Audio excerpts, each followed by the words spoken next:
ಎಲ್ಲ ನನ್ನ ಸ್ಪರ್ಧಾ ಮಿತ್ರರಿಗೆ ಜ್ಞಾನಸಾಗರ ಯೂಟ್ಯೂಬ್ ಚಾನಲ್ಗೆ ಸ್ವಾಗತ. ಕರ್ನಾಟಕ ಸರ್ಕಾರ ಶಾಲಾ ಶಿಕ್ಷಣ ಇಲಾಖೆಯು ಒಂದು ಜ್ಞಾಪನ ಅಂದರೆ ಒಂದು ಸುತ್ತೋಲೆಯನ್ನು ಹೊರಡಿಸಿರ್ತಕ್ಕಂಥದ್ದು. ಇದನ್ನು ಹೊರಡಿಸಿರ್ತಕ್ಕಂಥ ದಿನಾಂಕ ಬಂದುಬಿಟ್ಟು 26/5/2025 ಹೊರಡಿಸಿರ್ತಕ್ಕಂಥದ್ದು. ಈ ಒಂದು ಸುತ್ತೋಲೆಯಲ್ಲಿ ಕೊಟ್ಟಿರ್ತಕ್ಕಂಥ ವಿಷಯ ಏನಪ್ಪ ಅಂದರೆ 2025-26ನೇ ಸಾಲಿನಲ್ಲಿ ರಾಜ್ಯದ ಸರ್ಕಾರಿ ಪ್ರೌಢಶಾಲೆಗಳಲ್ಲಿ ಖಾಲಿ ಇರುವ ವಿಷಯ ಶಿಕ್ಷಕರ ಹುದ್ದೆಗಳಿಗಾಗಿ ಒಂದು ತಾತ್ಕಾಲಿಕವಾಗಿ ಅತಿಥಿ ಶಿಕ್ಷಕರ ಒಂದು ನೇಮಕಾತಿ ಮಾಡಿಕೊಳ್ಳುವ ಕುರಿತು ಅಂತ ಕೊಟ್ಟಿದ್ದಾರೆ. ಸೊ ಇದರಲ್ಲಿ ಕೊಟ್ಟಿರ್ತಕ್ಕಂಥ ಒಂದು ಡೀಟೇಲ್ ಆಗಿರ್ತಕ್ಕಂಥ ಮಾಹಿತಿಯನ್ನು ಈ ವಿಡಿಯೋನಲ್ಲಿ ನೋಡ್ತಾ ಹೋಗೋಣ ಬನ್ನಿ. ಇಲ್ಲಿ ಮೇಲ್ಕಂಡ ವಿಷಯ ಹಾಗೂ ಉಲ್ಲೇಖ 1ರನ್ವಯ 2025-26ನೇ ಸಾಲಿನಲ್ಲಿ ಸರ್ಕಾರಿ ಪ್ರೌಢಶಾಲೆಗಳಲ್ಲಿನ ಖಾಲಿ ಇರುವ ವಿಷಯ ಶಿಕ್ಷಕರ ಹುದ್ದೆಗಳಿಗಾಗಿ ಒಂದು ವಿದ್ಯಾರ್ಥಿಗಳ ಶೈಕ್ಷಣಿಕ ಹಿತದೃಷ್ಟಿಯಿಂದ ನೇರ ನೇಮಕಾತಿ ಅಥವಾ ಬಡ್ತಿ ಆಗಿರ್ಬೋದು ಮತ್ತು ವರ್ಗಾವಣೆಗಳ ಮೂಲಕ ಭರ್ತಿ ಮಾಡುವವರೆಗೆ ಅಥವಾ ಪ್ರಸಕ್ತ ಶೈಕ್ಷಣಿಕ ಸಾಲಿನ ಒಂದು ಮಾರ್ಚ್ 2026ರ ಅಂತ್ಯದವರೆಗೆ ಇವುಗಳಲ್ಲಿ ಯಾವುದು ಮೊದಲು ಅಲ್ಲಿಯವರೆಗೆ ಒಟ್ಟು 11,000 ಅತಿಥಿ ಶಿಕ್ಷಕರನ್ನು ತಾತ್ಕಾಲಿಕವಾಗಿ ಗೌರವಧನದ ಆಧಾರದ ಮೇಲೆ ನೇಮಕ ಮಾಡಿಕೊಳ್ಳಲು ಒಂದು ಸೂಚಿಸಿರ್ತಕ್ಕಂಥದ್ದು. ಇನ್ನು ಅದರಂತೆ 2025-26ನೇ ಸಾಲಿನ ಮೊದಲ ಹಂತದಲ್ಲಿ ಸರ್ಕಾರಿ ಪ್ರೌಢಶಾಲೆಗಳಲ್ಲಿನ ಪ್ರಸ್ತುತ ಖಾಲಿ ಇರುವ 9,499 ವಿಷಯ ಶಿಕ್ಷಕರ ಹುದ್ದೆಗಳಿಗಾಗಿ ವಿದ್ಯಾರ್ಥಿಗಳ ಶೈಕ್ಷಣಿಕ ಹಿತದೃಷ್ಟಿಯಿಂದ ನೇರ ನೇಮಕಾತಿ ಅಥವಾ ಬಡ್ತಿ ಅಥವಾ ವರ್ಗಾವಣೆ ಮೂಲಕ ಭರ್ತಿ ಮಾಡುವವರೆಗೆ ಅಥವಾ ಪ್ರಸಕ್ತ ಶೈಕ್ಷಣಿಕ ಸಾಲಿನ ಮಾರ್ಚ್ 2026ರ ಅಂತ್ಯದವರೆಗೆ ಇವುಗಳಲ್ಲಿ ಯಾವುದೂ ಮೊದಲು ಅಲ್ಲಿಯವರೆಗೆ ಒಟ್ಟು 9,499 ಅತಿಥಿ ಶಿಕ್ಷಕರನ್ನು ತಾತ್ಕಾಲಿಕವಾಗಿ ಗೌರವಧನದ ಆಧಾರದ ಮೇಲೆ ಈ ಕೂಡಲೇ ನೇಮಕ ಮಾಡಿಕೊಳ್ಳಲು ಉಲ್ಲೇಖ 3 ಮತ್ತು 4ರಲ್ಲಿರುವಂತೆ ಈ ಕೆಳಕಂಡ ಷರತ್ತುಗಳನ್ನೊಳಪಟ್ಟು ಅನುಮತಿ ನೀಡಿದೆ. ಸದರಿ ಅತಿಥಿ ಶಿಕ್ಷಕರನ್ನು ದಿನಾಂಕ 1/6/2025ರಿಂದ ನೇಮಕಾತಿ ಮಾಡಿಕೊಳ್ಳಲು ಸೂಚಿಸಿದೆ. ಇಲ್ಲಿ ಕೆಲವೊಂದಿಷ್ಟು ಷರತ್ತುಗಳನ್ನು ಕೂಡ ಕೊಟ್ಟಿದ್ದಾರೆ. ಮೊದಲನೇದಾಗಿ ಸರ್ಕಾರಿ ಪ್ರೌಢಶಾಲೆಗಳಿಗೆ ಶಾಲಾವಾರು ಅಥವಾ ತಾಲೂಕುವಾರು ಖಾಲಿ ಇರುವ ಅಗತ್ಯ ಹುದ್ದೆಗಳಿಗೆ ಮಾತ್ರ ಅತಿಥಿ ಶಿಕ್ಷಕರನ್ನು ತ್ವರಿತವಾಗಿ ನೇಮಕಾತಿ ಮಾಡಲು ತಾಲೂಕುವಾರು ಅತಿಥಿ ಶಿಕ್ಷಕರ ಹುದ್ದೆಗಳನ್ನು ಹಂಚಿಕೆ ಮಾಡಲಾಗಿರುತ್ತದೆ. ಇನ್ನು ಎರಡನೇದಾಗಿ ಅತಿಥಿ ಶಿಕ್ಷಕರ ಆಯ್ಕೆ ಜವಾಬ್ದಾರಿಯನ್ನು ಸಂಬಂಧಿಸಿದ ಸರ್ಕಾರಿ ಪ್ರೌಢಶಾಲಾ ಮುಖ್ಯ ಶಿಕ್ಷಕರುಗಳ ಮೂಲಕವೇ ನೇಮಕ ಮಾಡಿಕೊಳ್ಳಲಾಗುವುದು. ಇನ್ನು ಮೂರನೇದಾಗಿ ಶಾಲಾ ಶಿಕ್ಷಣ ಇಲಾಖೆಯ ಒಂದು ಸರ್ಕಾರಿ ಕರ್ನಾಟಕ ಪಬ್ಲಿಕ್ ಶಾಲೆಗಳು ಅಥವಾ ಬೆಂಗಳೂರು ಪಬ್ಲಿಕ್ ಶಾಲೆಗಳು ಹಾಗೂ ಆದರ್ಶ ವಿದ್ಯಾಲಯಗಳಲ್ಲಿ ಖಾಲಿ ಇರುವಂಥ ಸಹ ಶಿಕ್ಷಕರ ಹುದ್ದೆಗಳ ಒಂದು 100% ಅತಿಥಿ ಶಿಕ್ಷಕರನ್ನು ಮೊದಲ ಆದ್ಯತೆ ನೀಡಿ ನೇಮಕ ಮಾಡಿಕೊಳ್ಳಲು ಕ್ರಮ ವಹಿಸುವುದು. ಇನ್ನು ನಾಲ್ಕನೇದಾಗಿ ಸರ್ಕಾರಿ ಪ್ರೌಢಶಾಲಾ ಅತಿಥಿ ಶಿಕ್ಷಕರ ನೇಮಕಾತಿಗೆ ಸಂಬಂಧಿಸಿದಂತೆ ಕಠಿಣ ವಿಷಯಗಳಾದ ಗಣಿತ, ವಿಜ್ಞಾನ, ಆಂಗ್ಲ ವಿಷಯದ ಶಿಕ್ಷಕರನ್ನು ನೇಮಕಾತಿ ಮಾಡಿಕೊಳ್ಳಲು ಆದ್ಯತೆ ನೀಡಲು ತಿಳಿಸಲಾಗಿದೆ ಮತ್ತು ನಂತರ ಇತರ ವಿಷಯಗಳಿಗೆ ಆದ್ಯತೆ ನೀಡುವುದು ಅಂತ ಕೂಡ ಕೊಟ್ಟಿದ್ದಾರೆ.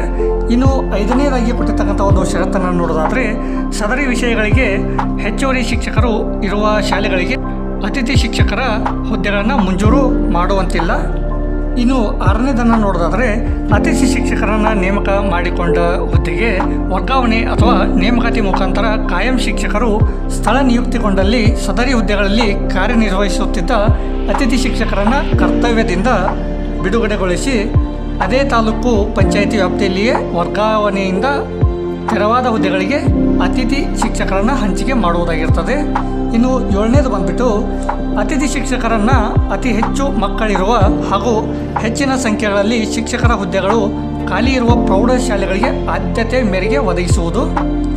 ಇನ್ನು 8ನೇದು ಬಂದ್ಬಿಟ್ಟು ಅತಿಥಿ ಶಿಕ್ಷಕರನ್ನು ಆಯಾ ಹುದ್ದೆಗಳಿಗೆ ವೃಂದ ಮತ್ತು ನೇಮಕಾತಿ ವಿಷಯಗಳಲ್ಲಿ ನಿಗದಿಪಡಿಸಿದ ಒಂದು ಕನಿಷ್ಠ ವಿದ್ಯಾರ್ಹತೆಯನ್ನು ಪರಿಗಣಿಸುವುದು ಹಾಗೂ ಅತಿಥಿ ಶಿಕ್ಷಕರ ನೇಮಕಾತಿಗೆ ಸ್ವೀಕೃತವಾದ ಅರ್ಜಿಗಳಲ್ಲಿ ಹೆಚ್ಚು ಮೆರಿಟ್ ಹೊಂದಿರುವ ಅಭ್ಯರ್ಥಿಗಳನ್ನು ಆಯ್ಕೆ ಮಾಡ್ತಕ್ಕಂಥದ್ದು.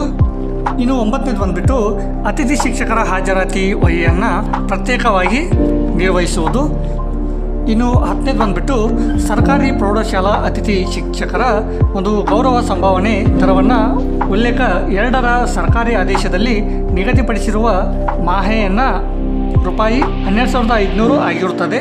ಈ ಗೌರವಧನ ಪಾವತಿಯನ್ನು ಅತಿಥಿ ಶಿಕ್ಷಕರು ಕರ್ತವ್ಯಕ್ಕೆ ಹಾಜರಾದ ದಿನಾಂಕದಿಂದ ಪಾವತಿಸುವುದು.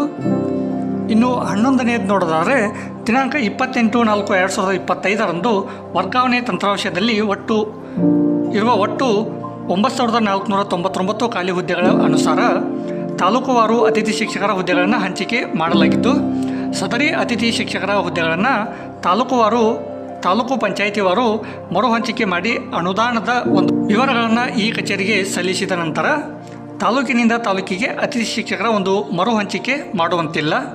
ಇನ್ನು 12ನೇದು ಬಂದುಬಿಟ್ಟು ನಿಯೋಜನೆ ಮೇಲೆ ತೆರವಾದ ಹುದ್ದೆಗಳಿಗೆ ಅತಿಥಿ ಶಿಕ್ಷಕರನ್ನು ಅಥವಾ ಅತಿಥಿ ಶಿಕ್ಷಕರ ಹುದ್ದೆಗಳನ್ನು ಮಂಜೂರು ಮಾಡುವಂತಿಲ್ಲ.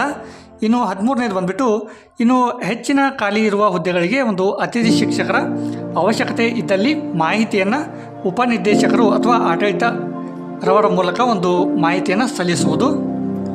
ಇಲ್ಲಿ ನಮೂನೆ 1ರಲ್ಲಿ ಏನು ಕೊಟ್ಟಿದ್ದಾರೆ ಅಂದರೆ, ದಿನಾಂಕ 28/4/2025 ವರ್ಗಾವಣೆ ತಂತ್ರಾಂಶದಲ್ಲಿ ರಾಜ್ಯದ ಸರ್ಕಾರಿ ಪ್ರೌಢಶಾಲೆಗಳಲ್ಲಿ ಖಾಲಿ ಇರುವ ಒಟ್ಟು 9499 ಹುದ್ದೆಗಳಿಗೆ ಅತಿಥಿ ಶಿಕ್ಷಕರನ್ನು ಜಿಲ್ಲಾವಾರು ಅಥವಾ ತಾಲೂಕುವಾರು ಹಂಚಿಕೆ ಮಾಡಿರ್ತಕ್ಕಂಥ ಒಂದು ವಿವರವನ್ನು ಕೊಟ್ಟಿದ್ದಾರೆ.